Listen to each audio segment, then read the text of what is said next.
Hi, everyone. Good morning. Hi. Thank you so much for joining us. I'm Tatiana Cirisano. I'm a music industry analyst at MIDiA Research, and I'm thrilled to be here with Vivien Lewit, the global head of artists at YouTube and Google. Thanks for being here. Welcome. Thank you so much. Hi, everybody. It's great to be here in Barcelona with you. How's it going? Okay, it's okay. I've been in Europe now. I have 2 weeks, so I've been having a great time and spending quality time with my teams here and with some artists and managers and label folks. And in the middle of all of it, I had a wedding in Spain, and so it's been great. Amazing. Full-on experience. Sounds great. All the experiences. So yeah, there's 1,000,001 questions that I would love to ask you. But I think a good place to start would maybe be just telling us a little bit about how you got to YouTube and what your role entails there now. Okay, sure. These are so You're like, how much time do you have? Like, how much time? Oh, yeah, how much time do you have? Okay, so how I got to YouTube. I was a music attorney prior to joining YouTube. So I spent the first 15 years of my career in the recording industry, representing artists and talent in the music industry. I was always outside counsel. I never did in-house business affairs kind of work. And my client base ranged from, baby acts to pretty large, can sell arena tours, stadium tours type acts. And at a certain point in time, I had made a bunch of changes in my life. I was one of those people that woke up one day with 2 babies and said, what's happening? What's going on here? And I decided to take a little sabbatical for myself, and I continued to consult for some of my clients, and then ultimately realized I enjoy working. Consulting wasn't enough. And when I was coming back into my space in the industry, it was a really big question mark about what I would do. Mm-hmm. And I started to practice again, but so much was changing. This was around 2008, and the universe of music distribution was radically shifting. The industry was on a major downturn. Streaming had not yet really launched. We were super early on streaming. Mm-hmm. I don't think subscription had launched yet. Yeah. But we were through the file sharing Napster mm-hmm. influx that really gouged the industry. And this YouTube thing was happening. Everyone was aware of it, and I had a legal partner who had actually been consulting for YouTube and representing YouTube at one point, and they were looking for someone to sort of come in and act like an ambassador to the industry versus be the lawyer. And I thought, well, this is a way that I could use my expertise, everything I've learned, all my relationships I've cultivated, and also really just be the voice of the artist community within a company that, was just kind of getting off the ground, and had a lot ahead of it to do in terms of building partnership. And so I took that gig. It was kind of a major challenge and a major shift, and a lot of people were curious about why I did it, but I thought, I saw an opportunity. I representing artists in that era, there was a lot of work to be done about how to give an artist more ability to build a career on their own terms. And YouTube sort of had this access thing that you could see happening, mm-hmm. Where an artist could create a YouTube channel and make some music and put up a video, and they might just find some fans. And it was such early days, but I saw something that was bigger, and I saw a way that I could impact artists at scale and not as one-offs of 5 to 10. So I took that gig. That's how I got to That's YouTube. amazing. I mean, it clearly paid off, and it's kind of crazy to think. It's been a long road. You know, it's been 13 years since I joined YouTube. It's just crazy to think now with YouTube being such a massive global platform and so important to the music industry in so many ways that people were questioning your choice to go there. I get it because I guess it was still early days, but it is crazy to look back on. But I also wonder, so your job now is essentially supporting artists' careers on YouTube, helping them be successful on the platform. But I imagine that what that actually means and what artists need has changed a lot in 13 years, right? So I'd love to hear a little bit about what has changed, and also if there's anything that has proved constant, something that you don't think will ever change about, Sure. What artists need. Sure. I mean, I think the constants are they make art and they make music, and they need people to appreciate and hear their music. And if you're an artist who wants to build a career in music, then you need to build a fan base, and you need to build audience, and you need to build sustainable, loyal fans. We're super focused on that at YouTube. Not just having a universe where songs become popular and successful, but where the songs are connected back to an artist and to a holistic package about the artist, so that a loyal fan that sustains song release after song release, project after project, can be established on the platform. So I think those things remain the constants. They need to be able to sell tickets to shows and sell merchandise and get that hit off of having people love their music. That's always going to be a thing. And what's different, of course, is the manner in which their music is listened to. The manner in which they present themselves into the world of the possible music fan base. Now I will really age myself, but there was a time when there were radio, getting a record deal, getting on the radio. That was the only way that anybody heard your music. Yeah. Unless you had real music heads who would just travel to shows and venues and things like that. So, and then that evolved and began to evolve in streaming. But with streaming and with social media, and the influx of lots of fragmentation of attention spans. Yes. You have from different platforms to different verticals within platforms, and artists who are sort of in this position of their core craft was making music in the recording studio, playing shows if that's the kind of artist you were, making videos because that had been a thing for a long time, and needing to really show up in different ways as individuals who would be connecting with fans in different ways. And that's created a lot of opportunity for artists, yet it's also created some distinct challenges for them in the sense of feeling that need to always be on. Right. I think if you asked an artist a decade ago if they were going to be if their marketing strategy was going to involve them posting on social media several times a week, they probably wouldn't have been able to envision that world. And you said something similar to me recently. Yeah. But I have that analogy to the artist sentiment. And, so artists are experiencing some burnout and things of that nature. I think what's most important as we move forward in light of a lot of these changes is to just, we advocate for artists to maintain their authenticity.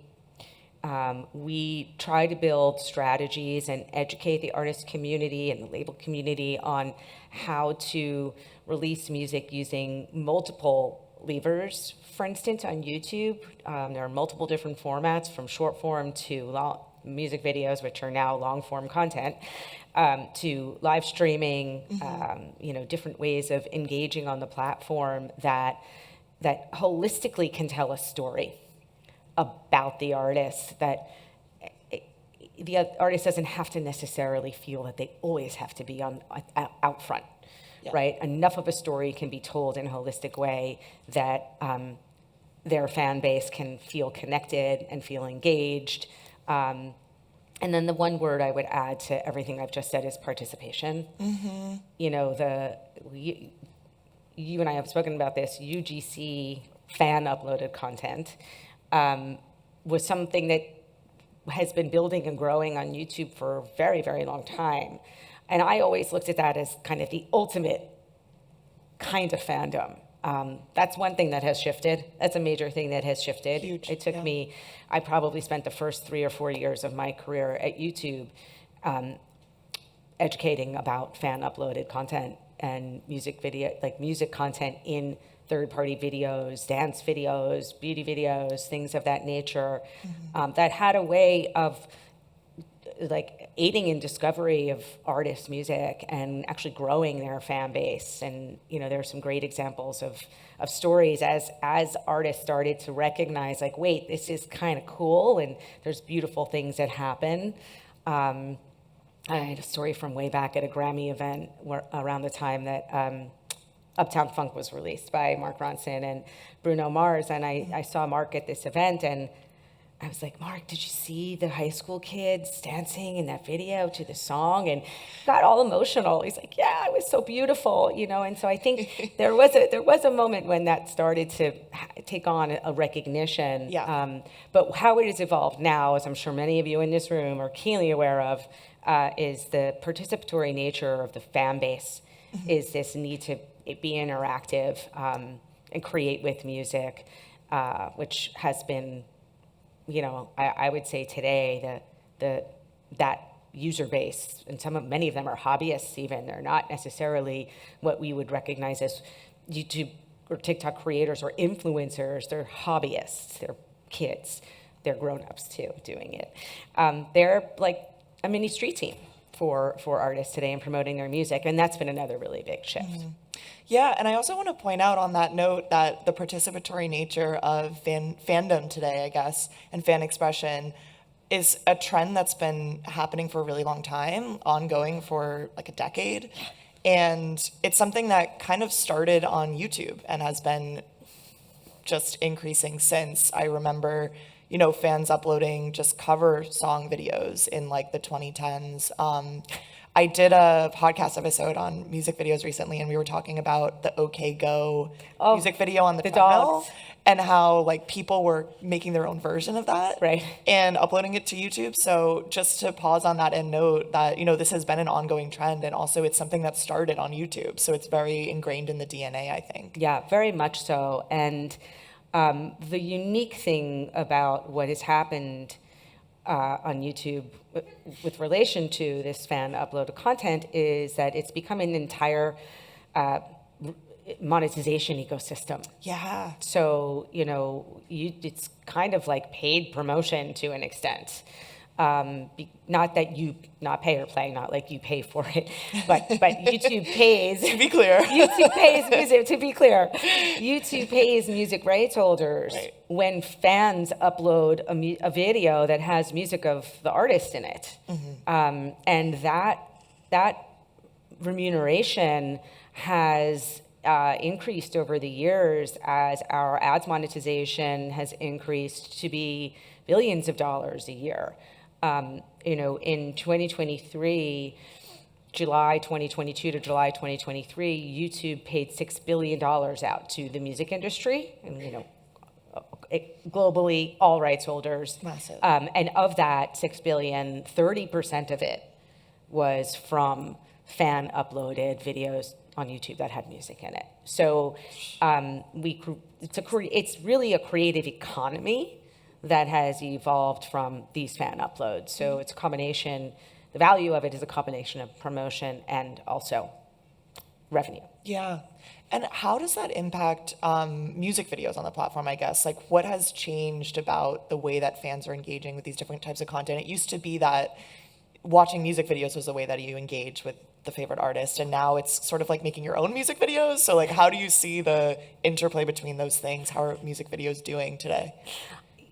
Music videos are still a primary visual representation of an artist's work on the platform. Yeah. And when we look at the ecosystem, it's sort of a nice flywheel that we think about, where, you have participation, you have short form content and the long form content in the music videos.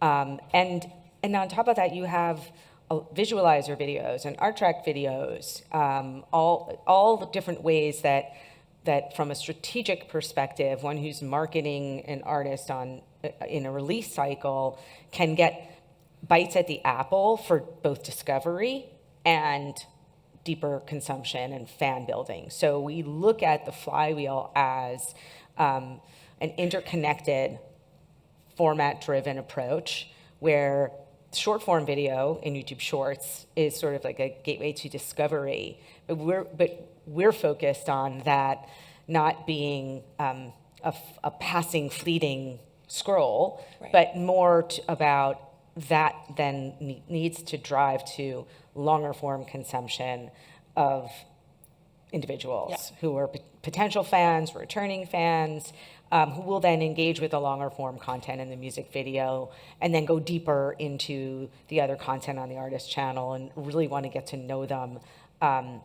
and be a more engaged fan versus a passive fan. And that's kind of the sweet spot of how we see where the music videos fit into everything. No, that's great. And I think that ecosystem or flywheel approach is so important. I want to pull up this quote from, I think, a year ago from Lear Cohen, global head of YouTube music? Global head of music, yeah. Global head of music, who said, short form video that doesn't lead anywhere is the most dangerous thing I've seen the business face in a long time. And this was last year, kind of during an interview in relation to this fear from a lot of artists and people in the industry that even though short form video platforms are leading to music discovery and all this UGC and fandom, et cetera, it can be hard to tie the song clip back to the original song, back to the artist, back to their catalog, back to kind of like their wider artistry. And so I think that approach is so, so important. Yeah. And I'm curious if there are any artists that you can think of that you think have done a really good job with that, any success stories that you have? There are a lot of artists over the last year as we've been building out this strategy, this multi-format strategy, who have really leaned in. I mean, I can share some general information with you so far, and then I'll share some examples. Yeah. What we're seeing, for instance, in the month of January 2024, is that an average artist who's engaging on Shorts has grown their subscriber base by 60%. Wow. Like, on average, and coming from Shorts. That's massive. Right? So that's a person who's taking the step, they're leaning in, consuming content, subscribing to a channel. We've had artists, artists from Spain, I'll name a few artists from Spain, like Roju and Morad and even Nati Peluso, who are using this combination of a short form approach, long form approach, some other features that are product marketing driven, that enable them to tap into a subscriber, like the YouTube Music and Premium subscriber base, for some extra added promotion on the platform.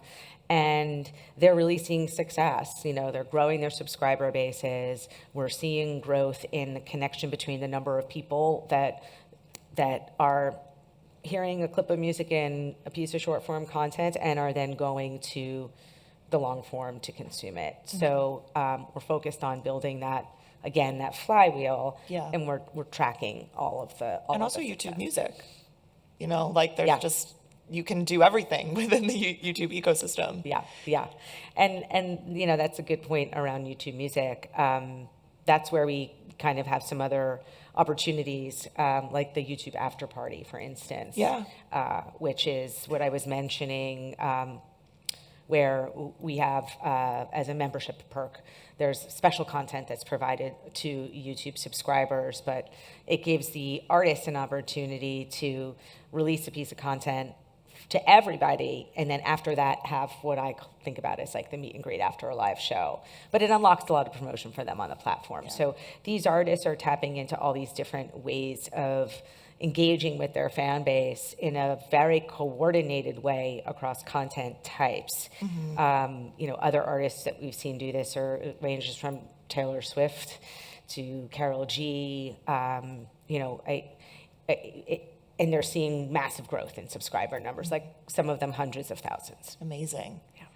So the other thing I want to talk about with YouTube that's different from other music platforms is, of course, there's lots of other content on the platform, right? There's gamers, there's people doing product reviews, there's all sorts of things. And we could talk all day about, you know, the competition for attention and things like that. But what I'm interested in is actually what we, as the music industry, can maybe learn from those other content categories. Because I think it's interesting if you look at big content creators like Mr. Beast, for example, and they have entire teams that are dedicated to figuring out which headline works best, which thumbnail clip gets the most clicks. Like, I just think other industries use YouTube very differently, and I'm wondering if you've picked up on anything that maybe we can learn or take away from other categories. Yeah, yes, that would be a day-long workshop.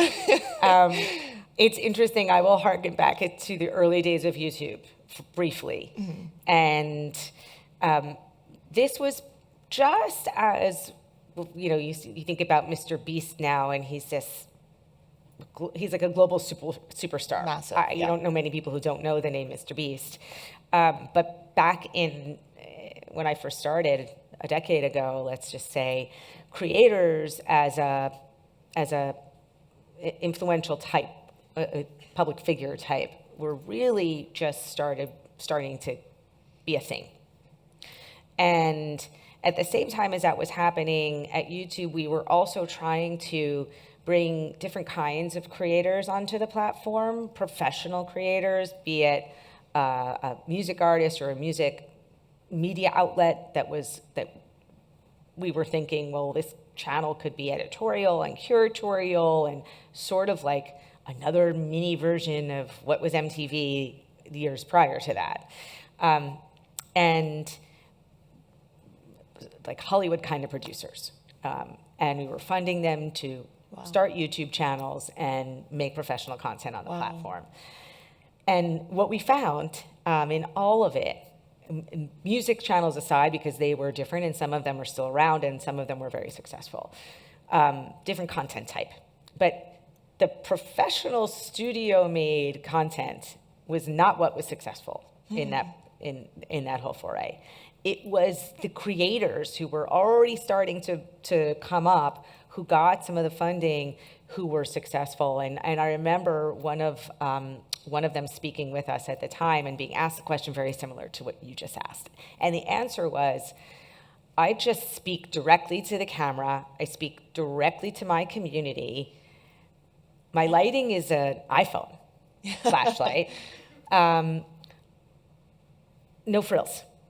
And it was the authenticity thing, I think, is the biggest takeaway. You know, from music artists, they're making their music, but in this other category of an artist as a personality, that authenticity is really critical. So that's one learning. It was a learning we had back in the day. You could spend $200,000 on a 15-minute shoot, but really the iPhone light in the bedroom works better. Go figure. But that was how it was. And there are so many learnings. You know, a lot of these creators, this is all they do. And so I look at them like as PhDs of the platform. And we try to bring together artists and marketers of artists with the creator community for different conversations, different collaborations, via working together. So, and there are certain, I use the word hygiene from time to time around this stuff. There are certain baseline ways of using YouTube that should be the same across any category. It doesn't really matter what your content is, it's best practices. And I look at those best practices a bit as hygiene. So yeah, I do think that there's a lot to be learned there. That's super helpful. And vice versa, so interesting. Yeah. Always vice versa. So I think something that kind of bridges the barrier between the tools that you're making for creators and the fan engagement things is AI, right? So YouTube has really made it a priority to work directly with artists on its AI initiatives. You have the YouTube AI incubator. I would love if you could tell the story of how that came to be and your role in it, which I understand you were basically the originator of this. I had a friend or two involved with me, but yeah. So, well, I guess, you've heard a little bit about my history and my background. And so I took on a feeling of a lot of responsibility around all of this when the AI conversation has been happening for a while, but a year ago, when the Heart on My Sleeve track by Ghostwriter, using the Gen AI voices of Drake and The Weeknd came out, I think we were all a little bit caught off guard that it had happened seemingly a little bit out of nowhere. And I immediately thought, wow, this is going to be something, this is going to take on a life of its own, and it's going to happen really quickly. And, it was a little bit of a panic moment around what we were going to do and how we would move forward.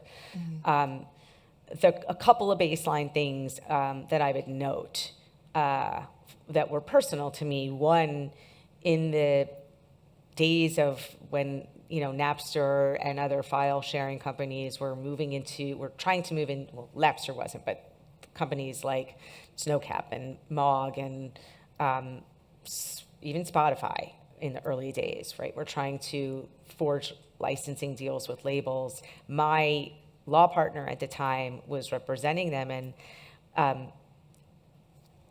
I was one of the naysayers. I was one of those who thought, wow, man, what are you doing? Like, we're trying to save the industry here. Yeah. This is a real problem. And he looked at me one day and said, you're wrong. Like, he just looked me straight in the eye and said, you are wrong. Because the technology is here, and there's no way to put the genie back in the bottle. And so on a personal level, I felt like, well, wow, I can't make that. We as an industry, that's very ego-oriented, but we as an industry can't really make that mistake again. Yeah. Because while impacts may happen and will happen from different technologies over time, it should be quick, and people should be progressive and recognize that things in this space move really fast, and we have to move fast with the times. Yeah. And then hopefully the impact is subtle. So around AI, because of all of that, we really kind of went to work to figure out how are we going to partner with the music industry, knowing that it was likely that impact would come there first, and that the music industry has had to evolve and has then risen to the occasion and progressed in meaningful ways over time. And so we set out, we established 3 principles. We announced them last August. The first one was that we were going to move forward in a bold and responsible way, because we need to innovate quickly so that we can set a model for how, as a creative community and a business community and a technology community, we work together to build the right structure forward. But we need to do that in partnership with the music industry. And in the industry is the creative community, the artists and the songwriters and the producers, who really need a seat at the table, right? They really need to have a voice in all of this. And so the bringing together of this YouTube Music AI incubator was developed as an idea to foster that kind of direct dialogue between us and our partners in other parts of the business, like Google DeepMind, which is the entity within Google where all the research and all of the products and AI advancements are happening. The artists and the songwriters and the producers needed to have a voice. We need to hear from them, right? And we need to hear the good, we need to hear the bad, right? What's scary, what's potentially positive, where are the opportunities? So that was critical, and so we formed the incubator for that purpose. We launched the incubator in August when we announced our principles. We were working with some of our label partners at the time as well, both on the major side and the independent label side. Universal was very instrumental in working with us to establish a first cohort of songwriters and artists to participate in the incubator with us. Some of them included Ryan Tedder, why am I drawing a blank right now? Steven Sanchez, Max Richter, the estate of Frank Sinatra, Anita, just to name a few of them. Yeah. So that was, our first step out into this stuff and in partnership with the industry. The second principle is around, while we recognize that there are a lot of challenges that need to be worked through, there are opportunities that are presented by AI as well.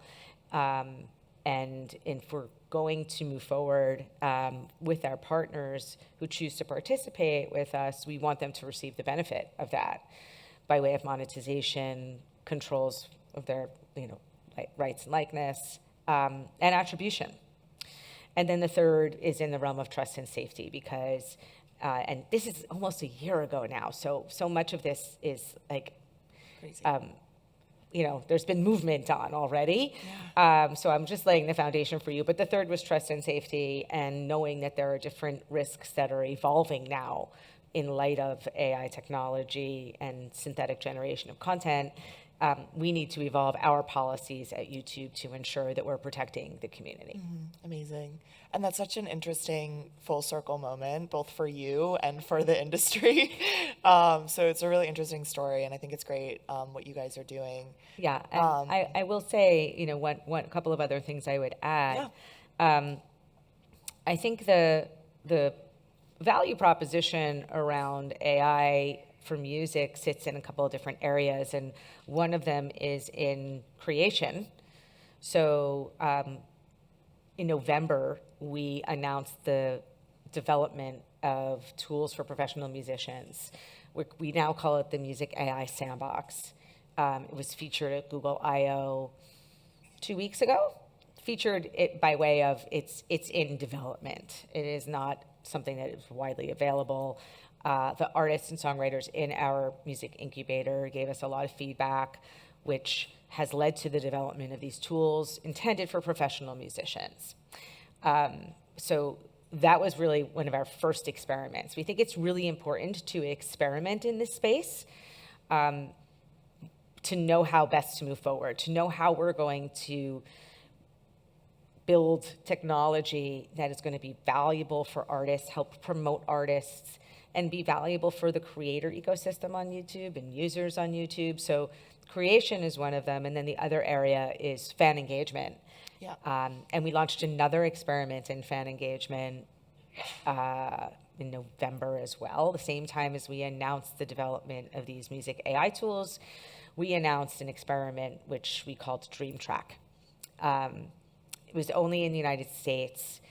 We partnered with 9 artists who gave us the ability to let 100 selected creators based in the United States use a synthetic AI version of their voices to create 30-second song snippets to use as soundtrack for their shorts.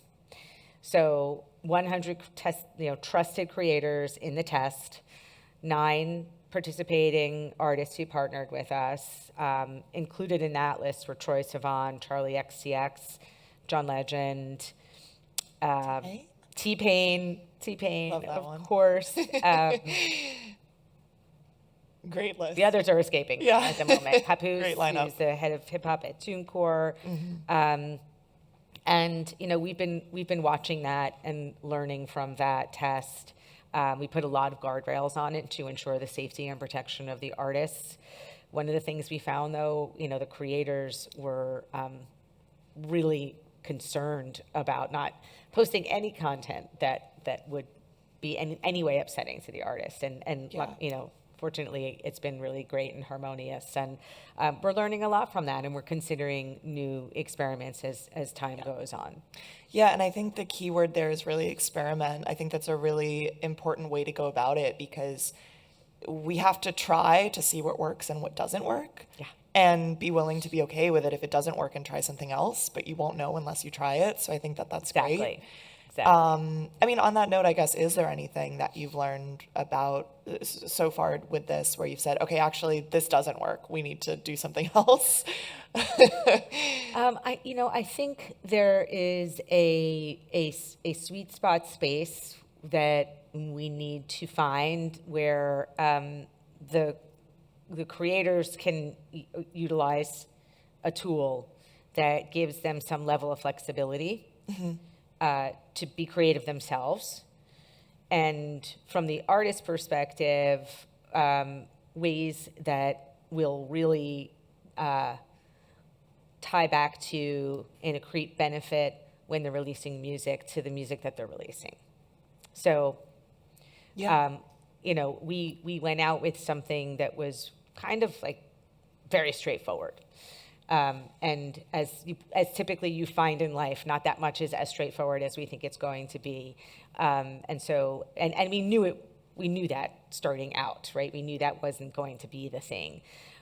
So I think it's ways to help promote artists and their music more and give fans really deep ways to engage. It's kind of like, how do you take that fan upload UGC thing we were talking about earlier to the next level? Yeah. And from a creator perspective, how can they be more creative? I said the word creative twice in one sentence. Oh my God. I say the word their create 300 times every time I do a presentation or anything like that. It's so hard. But how can they have more skin in the game, so to speak, around the way they might use a feature? We're testing something really, really small in the US right now, which is just instrumental music. But it gives the creator the ability to prompt a tool, kind of like the way you would be scouring through an audio library to find some music. Maybe there's a way for a creator to be able to have a vision for a sound that they want and generate that sound. Right. So we're testing something with that now too. It's super small. Amazing. Now, the music fan in me is wondering, what are these conversations actually like? Are you having one-on-one time with Anita just talking about how she uses AI? How does this actually come together? So many conversations with so many artists. We've grown the incubator. It's fully global, and there are artists and songwriters from all over the world, from different disciplines and different genres, and at varying stages of their career. I think what's been incredible about it is everyone is just really, really, honest and open, and we are encouraging the negative and the positive. And so the conversations range, and there's sometimes a lot of emotion and sometimes a lot of excitement and, sometimes just a lot of questions about the nitty gritty stuff. Yeah. Amazing. You must have so much knowledge in there about, I can't imagine all these conversations, different viewpoints. You're like the AI therapist. It's really interesting. Yeah, sometimes it is like the AI therapist. But in that, it's just a lot of listening as well. Yeah. But they've been really also, on the technical side, been really, really instrumental in giving feedback to the Google DeepMind researchers about the way the tech could be used in the studio. There's a great video. You guys should all go watch it. It was coming out of Google I/O a couple of weeks ago, as I mentioned. Wyclef Jean, the songwriter Justin Tranter, and the DJ Mike Rebier worked with us in building demo tracks with the help of some of the tools. And you can kind of hear from them and see their process. I would quote Wyclef. I don't know if it's an exact quote, but I think one of the things that he said in this video was that the tools can help you get to being creative faster. Yeah, I love that. And so, the feedback from that community in the incubator has been invaluable to the way that we're doing things. That's great. And I watched that video as well. It's fascinating. Would highly recommend it. It got me excited about the opportunities.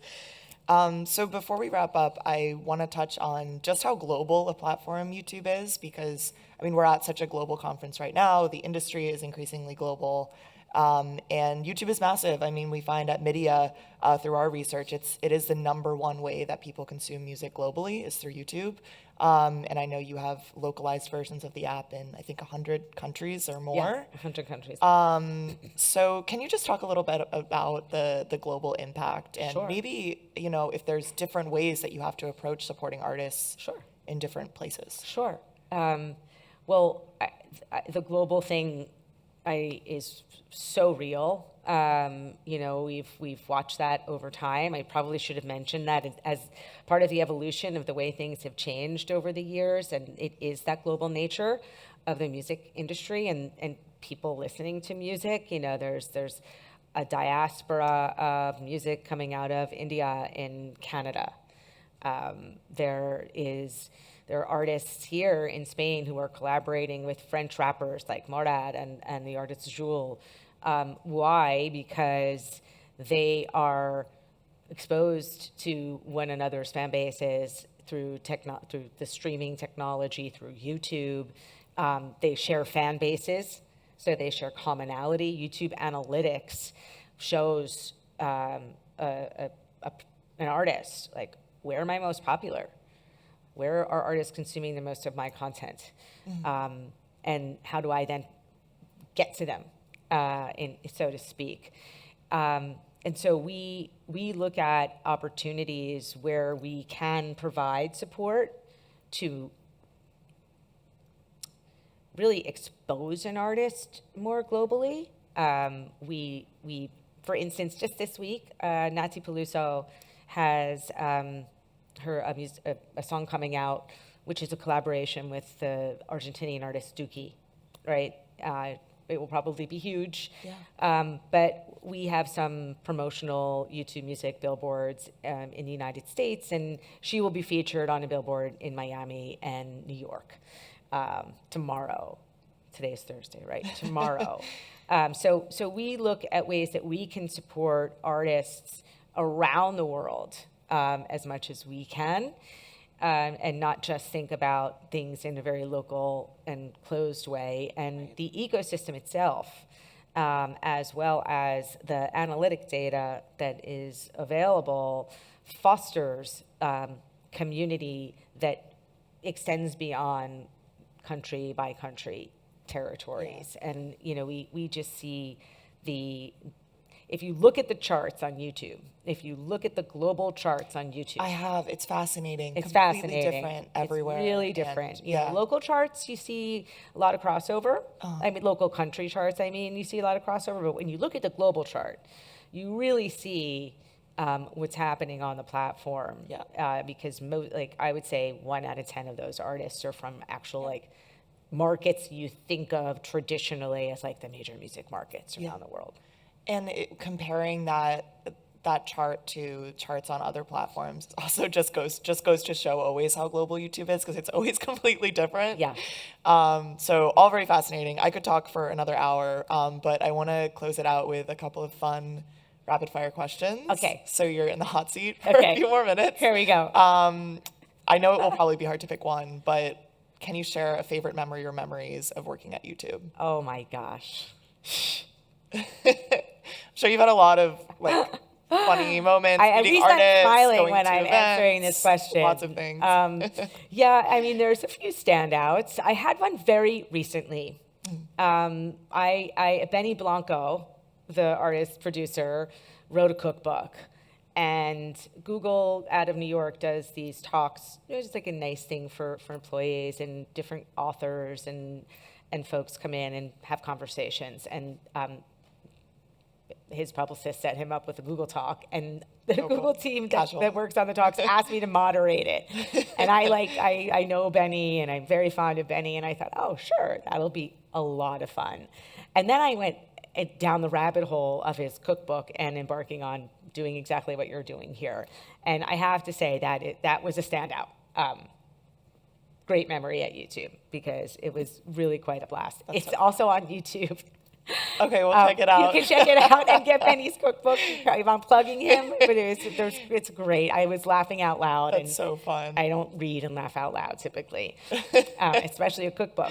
And then there are things about YouTube that are just wonderful. I love my team and my colleagues, and you mentioned Leor earlier. Working with Leor Cohen has been really fantastic. There's probably like way too many to mention. But there were moments very early on that stand out. Like the first time I realized just how big of a global stage YouTube could be, and just how powerful a platform like YouTube could be in establishing a cultural moment out of something that was happening in one place in one venue. Yeah. Swedish House Mafia was the first electronic artist to play an arena in the US, and it was Madison Square Garden. And we were live streaming it. Wow. And it was one of my first projects that I worked on when I got to YouTube. It was like 13 years ago. Okay. And in the 24 hours beforehand, there were kids that were blowing up screens in their backyards. Like when we think now about how do we orchestrate watch parties, there was no orchestration. It was just happening, and kids were doing that. And live streaming itself was like... And live streaming was pretty new. It was like a pretty new thing. And I remember sitting in the arena and just like looking at the concurrent viewers and getting the stats real time. And that was a very exciting moment, because it was like a light bulb that had gone off of like, this is a thing. So that's standout too. I love that. And there are probably 1,000 more that I'm not thinking of. What was your first concert ever? Tony Bennett. Great. Tony Bennett. I think I was 6 or 7. And do you have a music industry opinion that others might not agree with? Any hot takes, essentially? Well, yeah. Or music opinion? No, well, probably many of those. But I do think that there is question right now. We were talking a lot about AI, right? And I do think there is a question, and I know some artists are talking about this also, if there's a fear, like, will this technology replace an artist? Right. I don't believe that's possible. Yeah. I don't think that the notion that something that is generated, even if it sounds really good, I do not think that you can become a fan of something that doesn't have the emotion of a human and that human connection that an artist and their audience can establish. Even if you're, there's nothing like replacing going to see an artist live in a venue. But even if you're not an artist, who does that? And, I from time to time hear about, like, when I say this and I talk about live performances, I have had some artists say, well, not everyone does that. So even if you don't perform live, I still think that there is humanity and artistry and intention in the way music is created and performed that resonates with people. And I don't think that machine AI-generated content will be able to do that. Agreed. Okay, so last one. I was going to ask you who you're excited to see at Primavera, but I just remembered you're headed to Madrid after this. Oh. So I guess instead, is there an artist you're listening to right now that you're really into? So I'm in this like rabbit hole on my playlists right now it's been going on for about a month, and I just haven't had the time to really deal with it. But I'd say, like, on regular rotation on at the gym, it's like Lil Yachty, Schoolboy Q, mixed in with Tame Impala, Mount Kimby, who is playing Primavera, and I would have gone to the show. Shout out Mount Kimby. Like, back in the crates of the Yeah Yeah Yeahs and The Cure and Joy Division. It's super eclectic right now. That's a great mix, though. But I love the new Charlie XCX music, and she's playing here, right? I'm excited and for that. I really love the Billie Eilish's new album. Me too. It's really, really special. It's really good. Amazing. Cool. Well, thank you so much for sharing your knowledge with us. If anybody has any questions for Vivien, we'll be sticking around off stage for the next 10 minutes or so don't be shy. But thank you so much for joining us, and thank you again. Thanks, everyone. Round of applause.